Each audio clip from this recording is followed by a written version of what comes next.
I, 42F, have a daughter Emily, 16F, and a brother Jake, 35M. I need to provide some background to explain how things got to this point. Jake is my half-brother from my dad's second marriage to Linda, 58F. There's a 7-year age gap between us, and our relationship was always complicated. When Dad married Linda, I was 14 and struggling with accepting a new family. Jake was 7 at the time, and despite my initial resistance, he always tried to be close to me. He would follow me around and want to be included in everything I did. Our dad worked in construction and was away on projects most of the time, so Linda primarily raised Jake while I lived with my mom. I visited on weekends, but I was a typical teenager focused on my own life and friends. I wasn't mean to Jake, but I wasn't the big sister he wanted either. Dad tried his best to balance time between both families, but it was challenging. Everything changed when Dad had an accident at a construction site when Jake was 15 and I was 22. I was in my final year of college, dealing with exams and trying to figure out my future. Looking back, I regret not being there more for Jake during that time. Linda was devastated and struggled to cope with Dad's death. 6 months after the funeral, she decided to move across the country to be closer to her family, taking Jake with her. I got married young at 25 to David, whom I met in college. We had Emily a year later and life was good for a while. Jake and I stayed in touch through occasional calls and family updates on Facebook. He seemed to be doing well, excelling in school and later in his career in IT. David and I even flew out to attend Jake's college graduation. Then tragedy struck again. David was killed in a car accident when Emily was just 2. The next few years were a blur of grief, therapy sessions, and learning to be a single mom. Jake came to the funeral and stayed for a week to help, which meant a lot to me. After that, our contact became sporadic again, mainly holiday calls and social media likes. Emily grew up to be a sweet, creative girl, but she struggled with severe social anxiety since middle school. It started after an incident where she had a panic attack during a school presentation and some kids mocked her. The anxiety got worse over the years, despite our efforts with counseling and support groups. She can handle small gatherings of people she knows well, but large social events trigger panic attacks that leave her physically ill.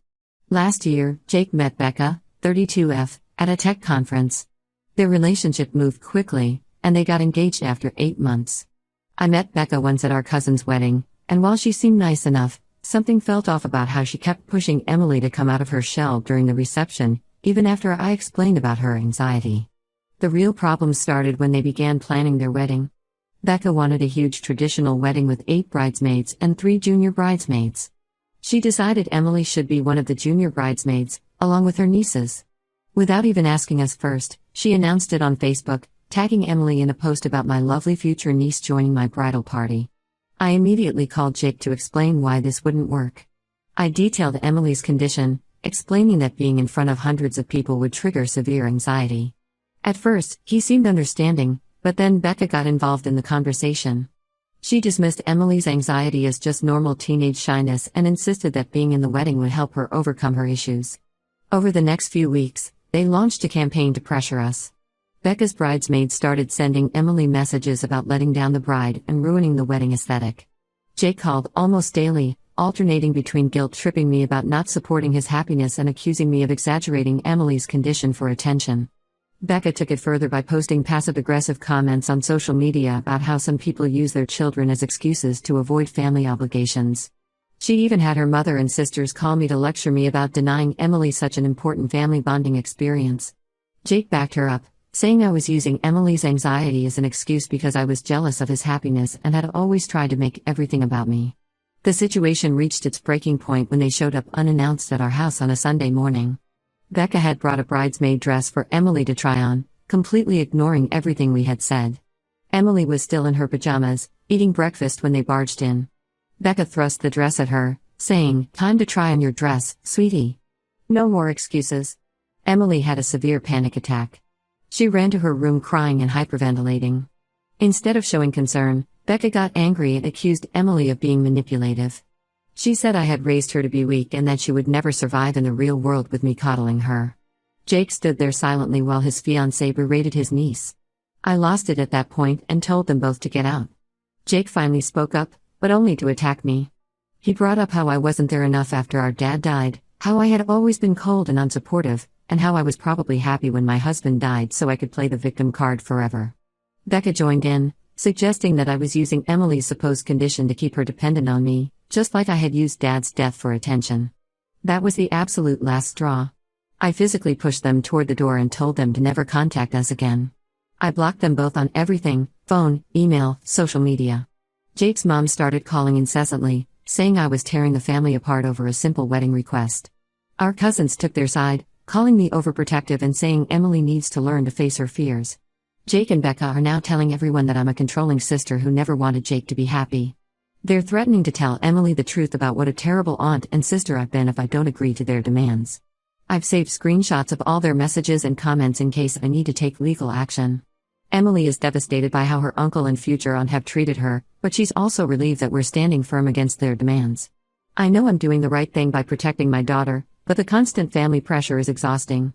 Am I wrong for completely cutting them off over this? Update 1. Thank you everyone for the supportive comments on my original post. A lot has happened in the past 2 weeks, and I need to share some troubling developments and revelations.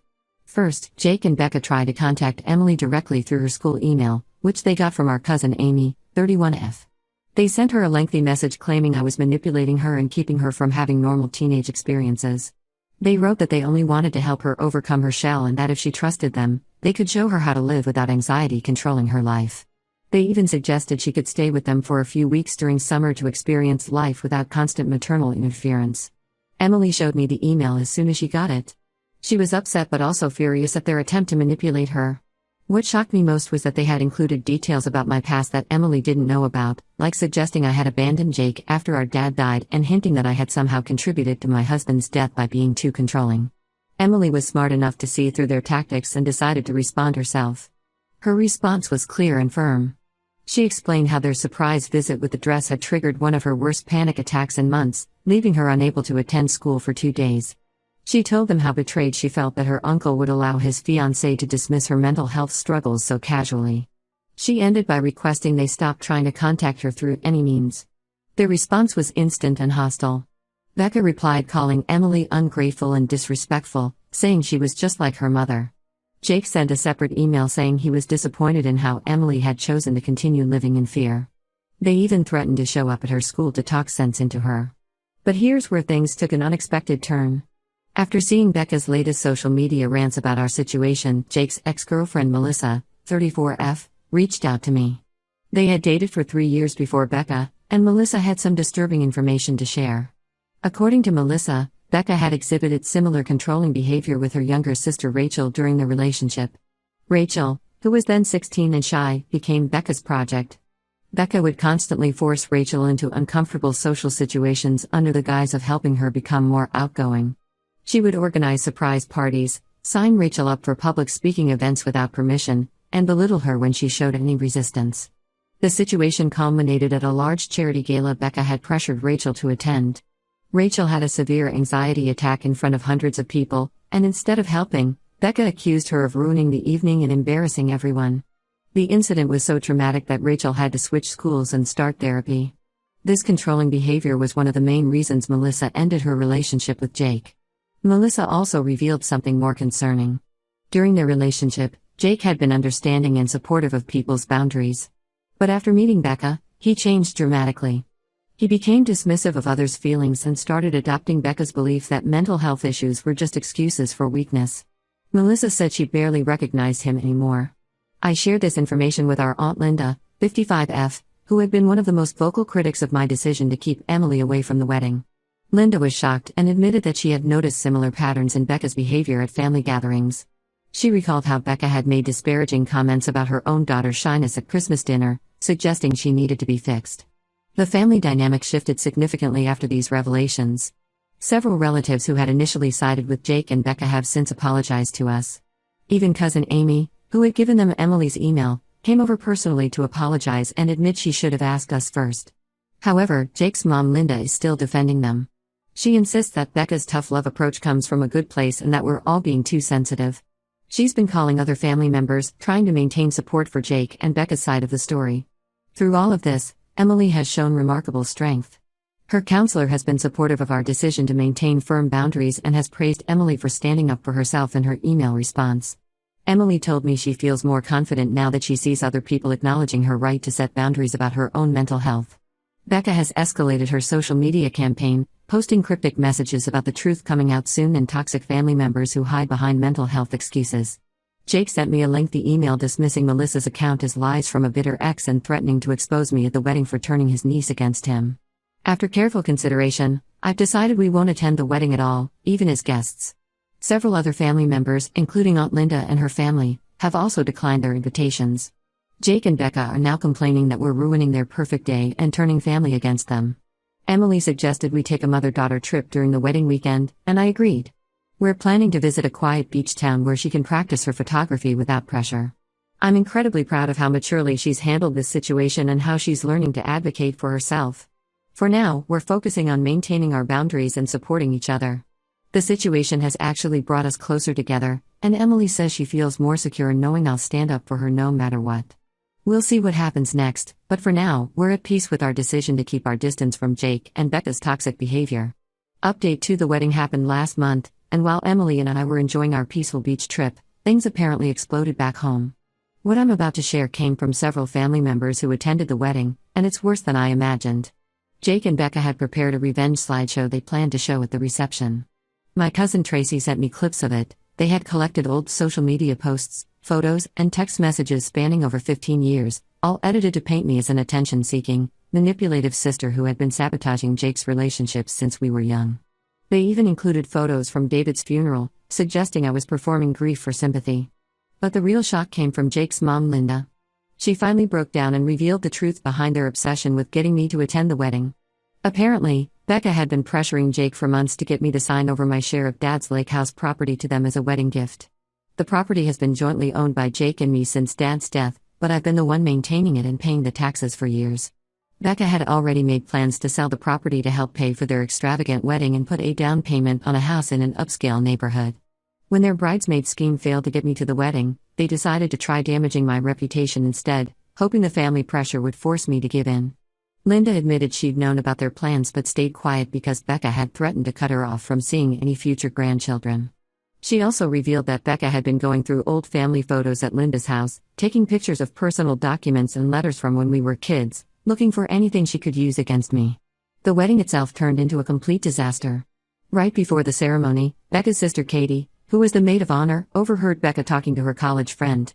Becca was bragging about how once she was officially Emily's aunt, she would find a way to fix that kid whether I liked it or not.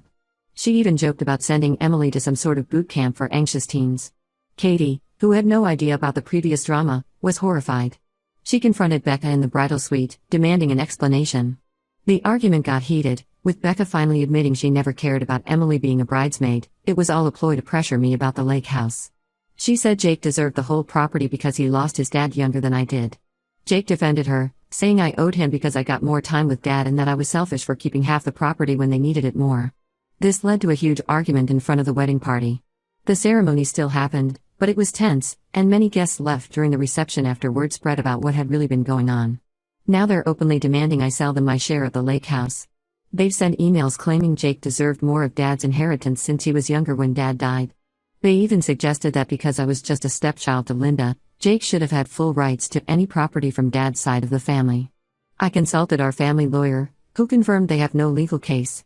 The property deed is clear, and Dad's will split everything equally between us. This seems to have made them even angrier. Becca's been telling people I forged documents to steal Jake's inheritance. Most of the family has now seen their true colors. Even Linda has apologized to Emily and me, bringing over old photo albums and crying about how she should have spoken up sooner. Katie reached out too, sharing more stories about Becca's troubling behavior over the years.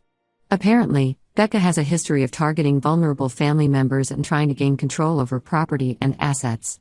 The silver lining in all this is that Emily feels validated. Seeing Becca's true motives helped her understand that none of this was ever about her anxiety, she was just being used as a pawn in their scheme. She's actually the one who suggested we organize all the evidence and documentation in case they try to escalate things further. I've decided to maintain full no contact with both of them. Several family members have done the same, not wanting to deal with their manipulation and lies. I still can't believe they were willing to exploit Emily's mental health struggles just to try to get their hands on a piece of property. Update 3: I didn't plan on updating again, but recent events need to be shared. Jake and Becca did try to take legal action over the lake house, hiring a lawyer who specialized in contesting inheritances. Their plan backfired spectacularly in a way none of us expected. During the legal proceedings, evidence emerged that Becca had already promised to sell the property to her college friend Monica for $200,000 below market value. She had even accepted a $50,000 deposit, claiming she had full ownership rights. She had drawn up fake documents suggesting she and Jake had complete control of the property. Monica came forward when she learned about the legal battle, worried about losing her deposit. This revelation led to a massive fight between Jake and Becca. Jake had no idea about the deposit or the promised sale. It turned out Becca had been planning to use the money to start her own business, not for their house down payment as she told Jake.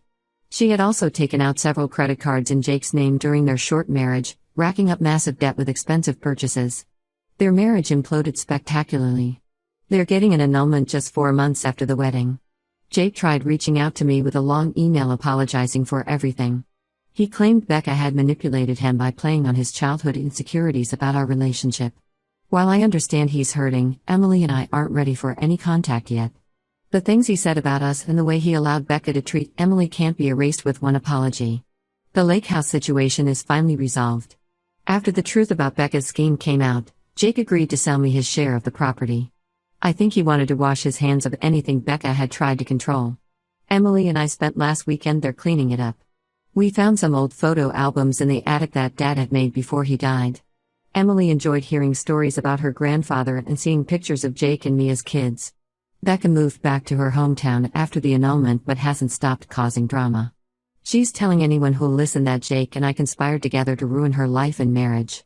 She's even tried to contact Monica to demand her deposit back, threatening legal action.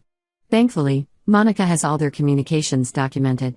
The most positive outcome has been Emily's progress. She says watching this situation unfold helped her realize that standing up for yourself doesn't make you a bad person, even when family is involved. She's joined a small photography club at school and is slowly getting more comfortable in social situations, but on her own terms without anyone pushing her. Linda still calls occasionally, trying to broker peace between Jake and me. I've made it clear we need time and space. The family members who initially pressured us have backed off after seeing how everything played out. The cousin who gave out Emily's email sent us a heartfelt apology letter and has become one of our strongest supporters.